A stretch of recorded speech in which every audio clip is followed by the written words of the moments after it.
Hey everybody, and welcome to the first ever really budget deck profile on this channel. So this is Phantasm Spirals. This deck came out last year in Maximum Crisis, exactly a year ago basically from now.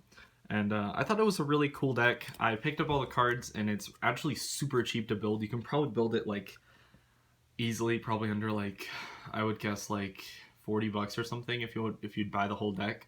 So that's super cheap, and it's kind of it's fun to play. It's not really supposed to be taken too seriously. I think the most expensive card in the entire deck is Heat Wave, but if you don't have this card, it's fine without it. But I think that it is amazing with it. So we're gonna start with 3 Phantasm Spiral Dragons. Sometimes people play 2. This one you can play 3. I guess it doesn't really matter all that much. You just don't want to see it in your hand too often. I think in my personal preference, if you play Twin Twisters, play this at 3. If you don't play Twin Twisters, play this at 2. In this build, I actually don't have the Cosmic or the Twin Twisters, but I'll get to that in a second. Next, I play the Beast Warrior variant of this, so I play Dragoons. I don't think the Dinosaur variant is all that good because of Master Rule 4. I used to be able to go into Bahamut Shark, Detach for Toad. It'd be pretty broken. Plus, I think the Beast Warrior is a lot cheaper anyways, because Toad's like $7 or something right now. I play triple Gene Warped Werewolf. He's just the biggest beast warrior, so you gotta play 3 of them. And then I also play 2 of the like littler ones. I play 2 Vorse Raider.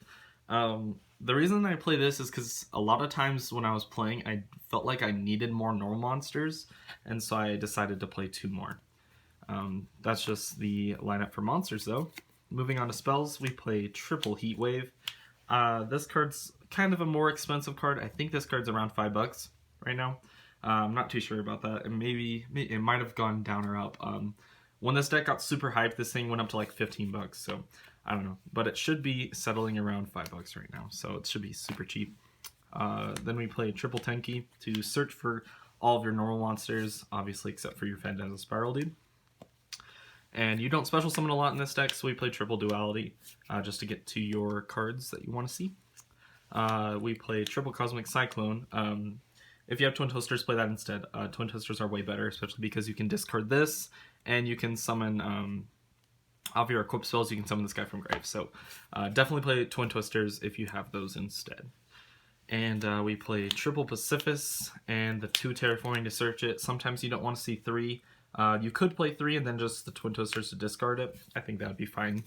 But, you know, obviously a lot of these ratios are to be changed, and you can change the deck as you see fit. Painful Decision, 2 of them. You don't want to play 3 because you can only activate this card once per turn, and you don't want to dump all your stuff in the graveyard and then get stuck late game, so I think 2 are just fine. We play 2 Phantasm Spiral Wave, 1 Crash, and 1 Grip.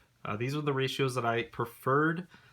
Sometimes I'd try like 2, 2, and 1, and then like 2, 2, and 2, and like 1, 1, and 1, and I just thought that the like 2, 1, 1 ratio was probably the best, so that's what I'm sticking with. Then I play Dark Hole and Monster Reborn. Monster Reborn's super cheap, but if you have a Raigeki, play that instead, obviously.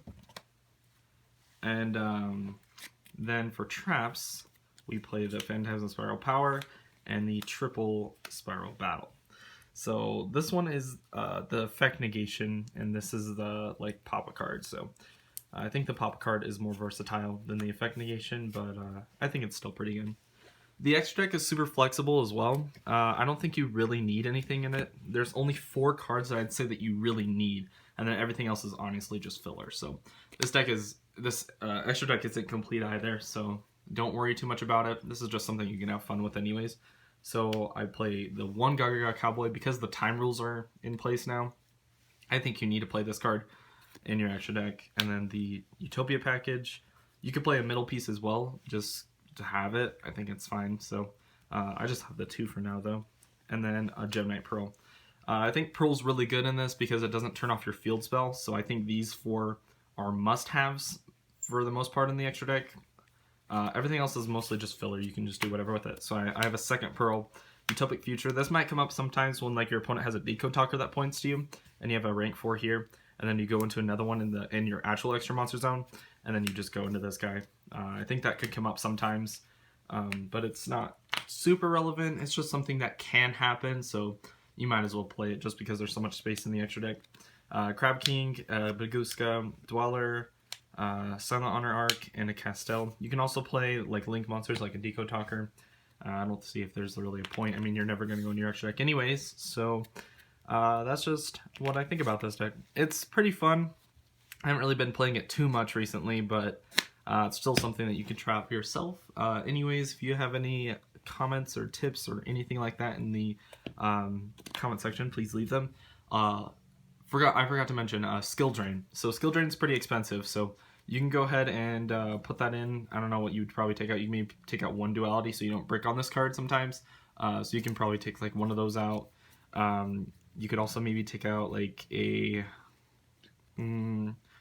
I don't know, maybe one of these. I don't know. You can also switch up the ratios to 2 and 2 in this. I think that'd be fine as well.